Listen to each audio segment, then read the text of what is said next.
Welcome dear students. Third year की class में जो हमारा टॉपिक चल रहा था renaissance, let starts continue to our topic renaissance और पुनर्जागरण।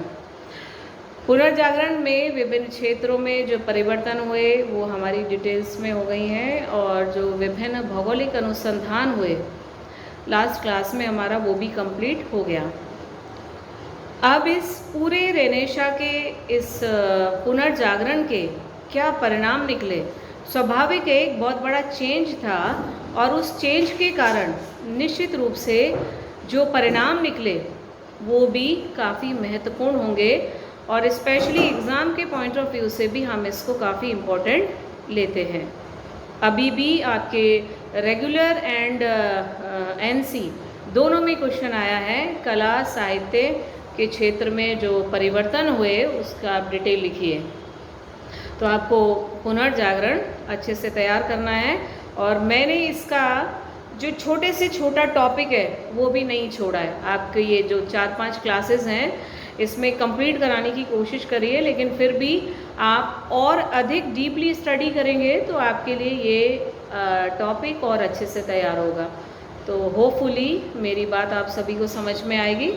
नाउ अब परिणाम में आप जैसा कि हम करते हैं, आप लिखिएगा पुनर्जागरण के निम्नलिखित महत्वपूर्ण परिणाम थे। पहला आप लिखिएगा व्यापार वाणिज्य का विकास। अब देखिए, व्यापार और वाणिज्य में कब तरक्की होगी, थोड़ा सोचो इसको, और आंसर इसका मैं बता देती हूँ, जब क्लास में मिलेंगे तब आप लोग बता देना। व्यापार वाणिज्य तभी डेवलप होता है, जो हमारा ट्रेड एंड कॉमर्स है, जब किसी भी एक कंट्री के अन्य कंट्री से रिलेशन अच्छे हों, या फिर वो कंट्री पावरफुल हो। क्योंकि अभी हम उस दौर की बात कर रहे हैं जिस समय बहुत सारे देश एक दूसरे के बारे में अनजान थे, और वो जब अभी हमने भौगोलिक अनुसंधान वाला टॉपिक किया था तो उसमें हमने देखा भी था किस तरह से जो पूर्वी द्वीप समूह था, जो पूर्वी एशिया के देश थे, उन देशों की खोज के लिए यूरोपीय कंट्रीज़ किस तरह से लालायित हुए थे, और किस प्रकार उन्होंने इन नवीन देशों की खोज कर उनके लिए जो सामुद्रिक मार्ग था, स्पेशली जो जल मार्ग था, उसकी खोज की थी। तो अब क्योंकि भौगोलिक अनुसंधान द्वारा इन नए देशों की खोज की गई, विभिन्न मार्गों को ढूंढा गया, तो आपका जो व्यापार था उस व्यापार में वृद्धि हुई। और किस रूप में होगी, जैसे आपको बताएं, सपोज आप ये सोचिए कि यूरोप से चाइना का मार्ग, यूरोप की किसी भी आप कंट्री से आप ले सकते हैं, चाहे वो इटली हो, फ्रांस हो, तो वहाँ से चाइना का जो मार्ग था उससे वो लोग, वहाँ के व्यापारी पूरी तरह से अनभिज्ञ थे, और उन लोगों का जो व्यापार था वो इंटरनल था, अपने ही कंट्री में होता था, या आप जो यूरोप के अन्य देश थे उन तक सीमित था। लेकिन जब खोज की गई कि भारत भी एक देश है, जो वास्को डी गामा ने खोजा था, और वहाँ पर व्यापार के लिए अनुकूल परिस्थितियाँ भी उपलब्ध हैं, जब इन बातों का पता चला, आर्थिक दृष्टि से समृद्ध देश है, तो स्वाभाविक है कि यूरोप के फिर हर एक राष्ट्र ने भारत में अपने व्यापार को बढ़ाने के प्रयास किए। ये उदाहरण है इंडिया का, खाली अन्य देश भी थे। आप अभी आपका ये जो थर्ड ईयर है, इसी में हम लोग जो चाइना रिवॉल्यूशन है वो पढ़ेंगे, चाइना की क्रांति जो हुई थी, और उसमें आप देखेंगे आज चाइना डेवलप्ड कंट्री है। विश्व के हर डेवलप्ड कंट्री को, इवन यूएसए तक को भी वो चुनौती देने के लिए तैयार है, उससे टक्कर लेने को तैयार है। और उसी चाइना में ये यूरोपीय किस तरह से धीरे धीरे अपने पैर जमाने में सफलता प्राप्त की थी इन्होंने, उसको हम पढ़ेंगे जब चाइना रेवोल्यूशन अपन पढ़ेंगे। और इसी प्रकार से एशिया का राष्ट्र है जापान, जो किसी भी विदेशी को अपने यहाँ नहीं आने देता था और किसी विदेशी से संबंध नहीं था, कोई भी फॉरेन पावर उसके यहाँ कभी नहीं आई। उस जापान को भी कैसे कैप्चर करा इन यूरोपियों के माध्यम से, इसको हम आगे के जो हमारे चैप्टर्स हैं, जो टॉपिक्स हैं, उसमें करेंगे। तो जब अभी हम बात करते हैं व्यापार और वाणिज्य का विकास इसी रूप में हुआ जैसे जैसे यूरोप का संबंध इन पूर्वी द्वीप समूह से, पूर्वी देशों से, पूर्वी एशिया से, इनसे जब भौगोलिक अनुसंधानों के माध्यम से संपर्क बना, तो यहाँ उन्हें व्यापार के लिए पर्याप्त बाजार उपलब्ध हुए जहाँ वो अपने तैयार माल को बेच सकें। एंड इससे भी इम्पोर्टेंट बात ये कि जब हम व्यापार करते तो हमें उसके लिए रॉ मटेरियल की आवश्यकता पड़ती है, और वो रॉ मटेरियल भी हमें यहाँ से प्राप्त हो सकता था। तो इस तरह से व्यापार के लिए जो अनुकूल परिस्थितियाँ चाहिए वो सारी कंडीशंस मिली, और इसके साथ साथ ही या इसी वजह से व्यापार वाणिज्य के क्षेत्र में काफ़ी विकास हुआ और काफ़ी यूरोपीय राष्ट्रों को इससे आर्थिक लाभ की प्राप्ति हुई। And the next topic, next point is औपनिवेशिक प्रतिस्पर्धा। औपनिवेशिक प्रतिस्पर्धा, अभी औपनिवेशिक प्रतिस्पर्धा को किस रूप में आप लेंगे? आप जानते हैं उपनिवेशों की स्थापना स्टार्टिंग ही आपका जो इंडियन मॉडर्न इंडियन हिस्ट्री है उसमें किस तरह से ब्रिटिशर्स ने हमारे यहाँ अपना कॉलोनियल स्टेट बनाया था या अपनी कॉलोनियल पावर स्टेबल की थी। तो एक ब्रिटेन ही नहीं, यूरोप के जो अन्य देश थे अब वो भी इस औपनिवेशिक प्रतिस्पर्धा में सम्मिलित हो गए। औपनिवेशिक प्रतिस्पर्धा मतलब एक इंग्लैंड के बारे में जैसे ये कहा जाता था, इस कहावत को फिर आज रिपीट करना पड़ रहा है कि ब्रिटेन इतना विशाल साम्राज्य है जहाँ कभी सनसेट नहीं होता। और वो मैंने आपको बताया भी था ऐसा क्यों कहा जाता है कि एक जगह यदि सूर्य अस्त होता है तो उसी के अधिकृत दूसरी स्टेट में सूर्य का उदय हो जाता है। उस कंडीशन में यही कहेंगे कि ब्रिटिश एम्पायर में कभी सनसेट नहीं होता। तो यूरोप के इन कंट्रीज़ में इंग्लैंड एक ऐसा कंट्री था जिसके पास विशाल साम्राज्य था। विशाल साम्राज्य था इसीलिए आर्थिक दृष्टि से भी वो संपन्न था। जब यूरोप के अन्य राष्ट्र इस औपनिवेशिक प्रतिस्पर्धा में सम्मिलित हुए तो उनके सामने सबसे बड़ा उदाहरण ब्रिटेन ही था। उसका विशाल साम्राज्य होना, आर्थिक दृष्टि से संपन्न होना, इस बात ने यूरोप के अन्य देशों को प्रेरित किया। और आप देखिए जब भारत में ये विदेशी आए, जो यूरोपीय जातियाँ आई, उनमें आपके पोर्चुगीज़, फ्रेंच, इंग्लिश, ये सब लोग एक के बाद एक जो आए, वो सारे लोग व्यापार के उद्देश्य से यहाँ आए थे, अपनी कॉलोनी एस्टेब्लिश करना चाहते थे यहाँ। तो ये प्रतिस्पर्धा ही थी जो इतनी सारी यूरोपीय जातियों को भारत में आकर अपनी स्टेट बनाने के लिए उन्हें विवश किया गया औपनिवेशिक प्रतिस्पर्धा के माध्यम से। तो जो भी महत्वपूर्ण राष्ट्र थे यूरोप के, अभी आपको जैसा नाम बता दिया, फ्रांस है और आपका इंग्लैंड तो ऑलरेडी था ही मैदान में, इसके साथ साथ पोर्चुगीज़ थे, डच थे, ये सब एक के बाद एक इस औपनिवेशिक प्रतिस्पर्धा में कूद पड़े। और बाद में जब आप first and second world war देखेंगे तो उसमें इटली, जर्मनी, ये राष्ट्र जो थे, हंगरी आदि, इन सभी में औपनिवेशिक प्रतिस्पर्धा बढ़ गई थी।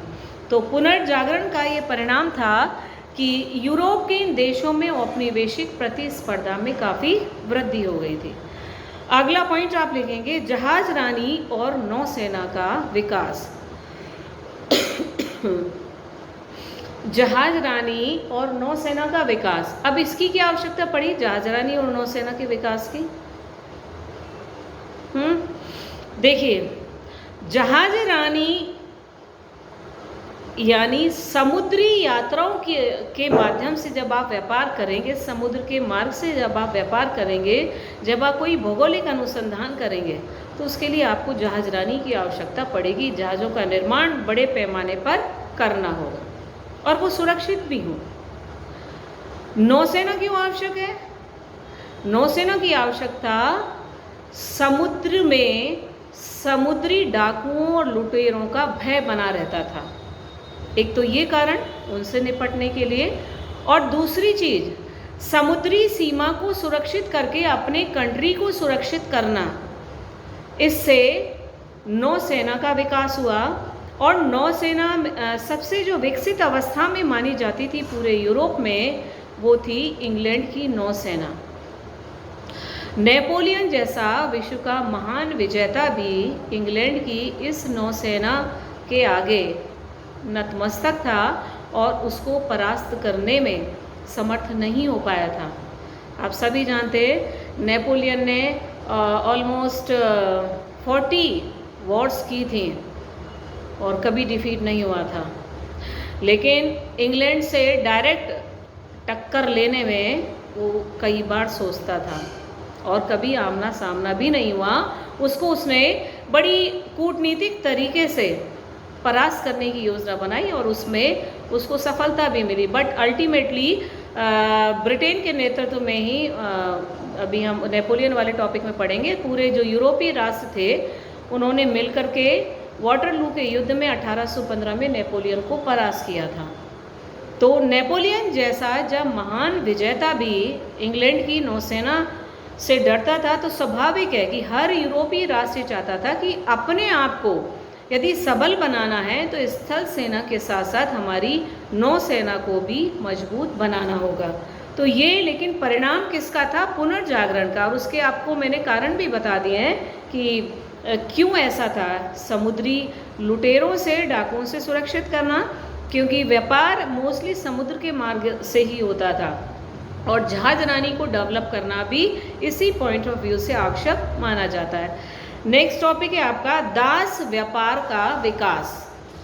दास व्यापार का विकास, आपने सेकेंड ईयर में पूरा दास वंश पढ़ा है, स्लेव डायनेस्टी, ठीक है। तो आप भली भांति जानते हैं दास कौन होते हैं, गुलाम कौन होते हैं, या स्लेव क्या होता है।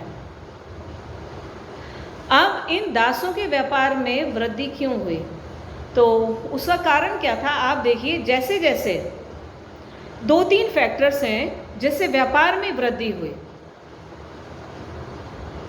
व्यापार में वृद्धि के लिए जब व्यापार किया जाएगा तो सामान को लोड और अनलोड दोनों करने के लिए श्रमिकों की आवश्यकता होती है, एक उदाहरण। दूसरा, जो रॉ मटेरियल पहुंचाया जाता है वो श्रमिकों के माध्यम से पहुंचाया जाता है। खेतों में मजदूरी का कार्य वो सब श्रमिकों के माध्यम से ही होता है, और हर कोई व्यक्ति ये चाहता है या हर कोई स्टेट ये चाहती है कि उनको सस्ती दरों पर श्रमिक उपलब्ध हों। तो वो दौर ऐसा था कि उस समय दासों का बड़ा बड़ा मार्केट लगता था।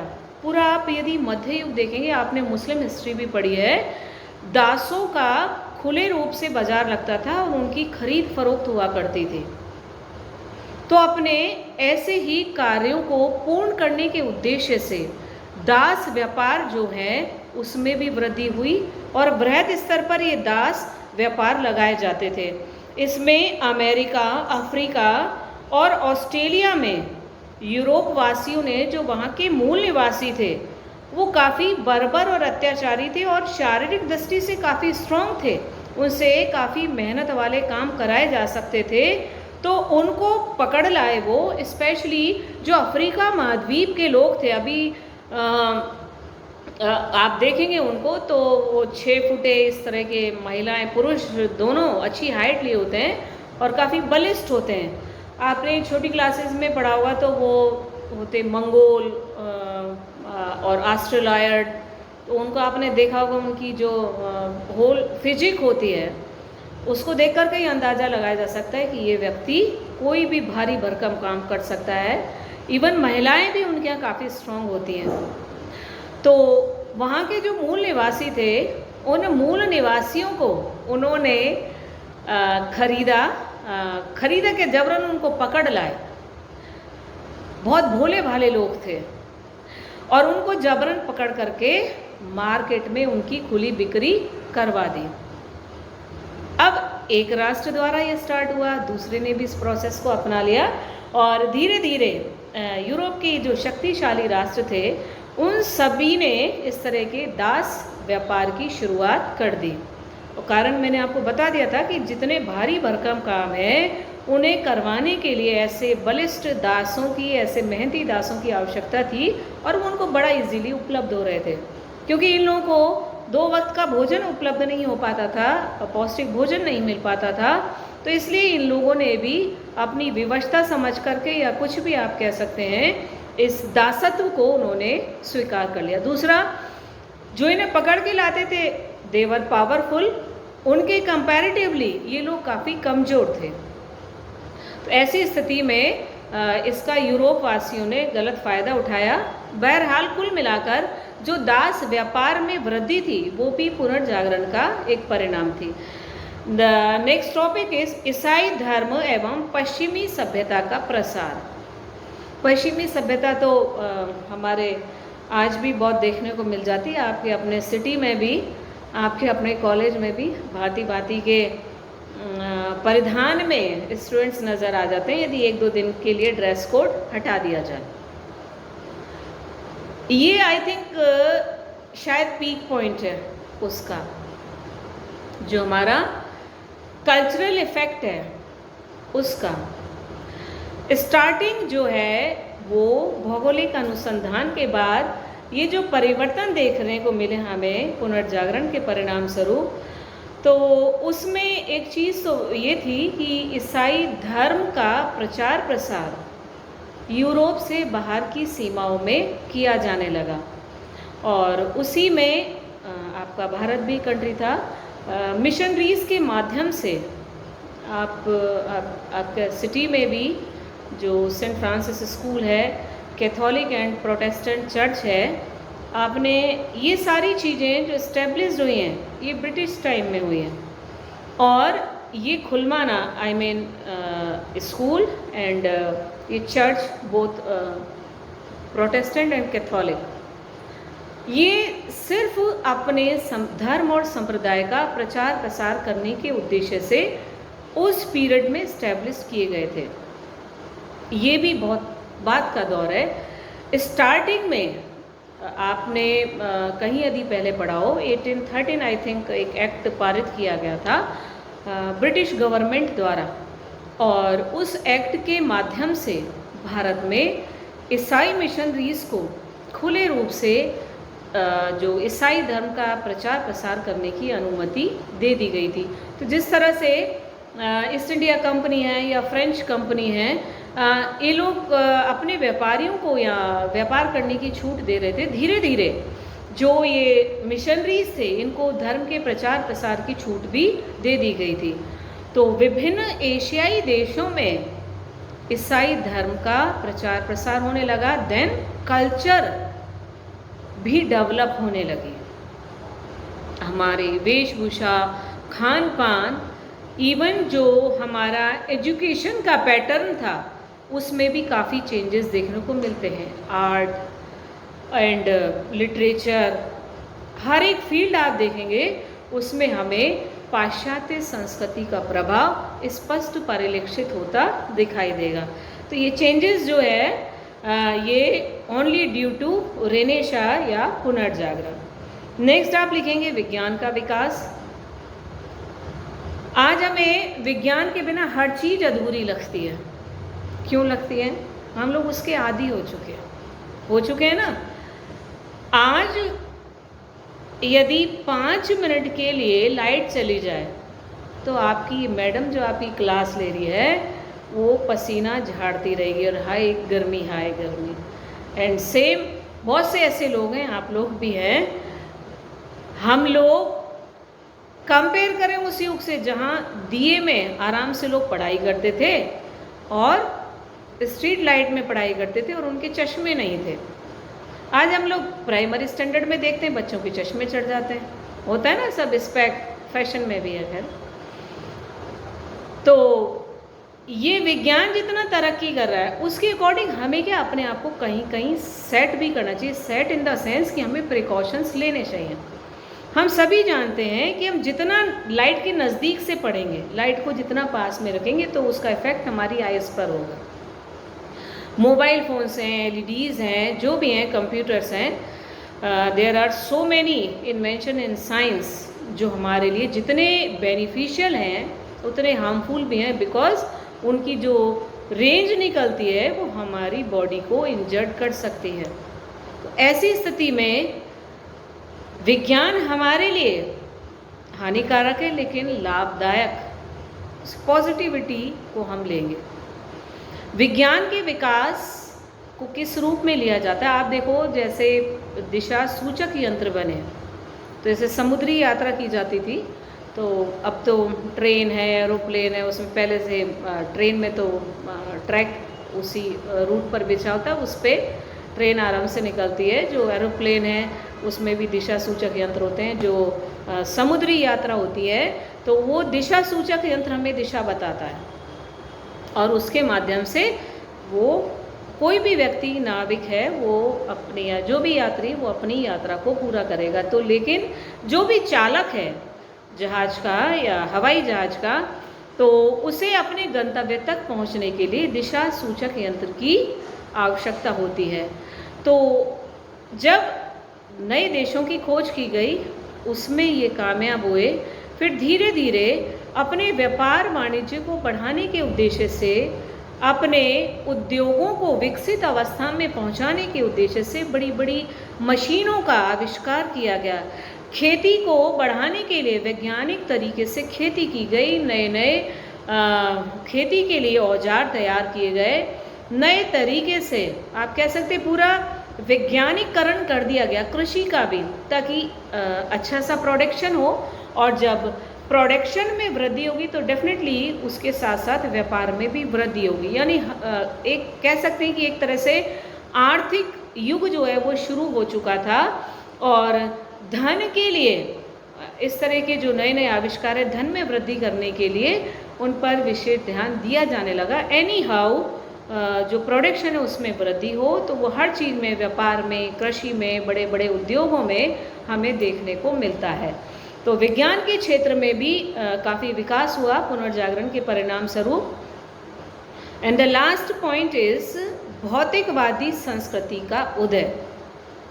इसका उदाहरण ये मेरे पीछे ही ऊपर फैन चल रहा है, ये भौतिकवादी संस्कृति का प्रतीक है। ऊपर आगे पीछे लाइट्स हैं, ये सब भौतिकवादी संस्कृति। आपके घर में कूलर है, फ्रिज है, कार है, 4 व्हीलर, 2 व्हीलर्स, हर चीज़ भौतिकवादी संस्कृति के उदाहरण है।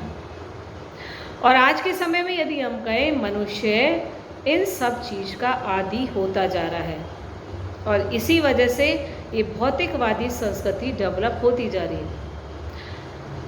ढेर सारी सुख सुविधाओं की लालसा आज हर व्यक्ति को है, हर कोई आराम पसंद जिंदगी जीना चाहता है और इसकी शुरुआत मानी जाती है पुनर्जागरण के कारण, क्योंकि पुनर्जागरण ने बहुत कुछ दिया लोगों के जो सोच थी उसको परिवर्तित किया। क्योंकि इससे पुनर्जागरण से पहले सिर्फ उस लोक के बारे में चर्च बताता था कि आप ऐसा करेंगे तो वो लोक आपका सुधर जाएगा, आपको स्वर्ग मिलेगा, ये होगा वो होगा। तो मनुष्य जिस जीवन को जी रहा है, इस लोक में है, उसके बारे में नहीं सोचता था, वरन उस लोक की सोचता था कि वहाँ सब अच्छा होगा, स्वर्ग मिलेगा, अप्सराएं मिलेंगी। तो इसलिए वो वैसे ही कार्य करता था जो चर्च कहता था। लेकिन जब मानववादी विचारधारा डेवलप हुई बाय पेट्रार्क, तो मनुष्य उस लोक से ज़्यादा इस लोक की चिंता करने लगा और अपने इस लोक को सुखमय बनाने का उसने सारा प्रयास किया। और इसी के परिणाम स्वरूप जो भौतिकवादी संस्कृति थी उसका विकास हुआ, आर्थिक दृष्टि से लोग संपन्न बने और भौतिकवाद आज हमें अपने चारों तरफ देखने को मिलता है। तो ये परिणाम था पुनर्जागरण का। आज की इस क्लास को भी यहीं एंड करते हैं। नेक्स्ट में हम लोग पुनर्जागरण के महत्व को विभिन्न बिंदुओं के माध्यम से क्लियर करेंगे। तब तक के लिए have a nice day to all of you.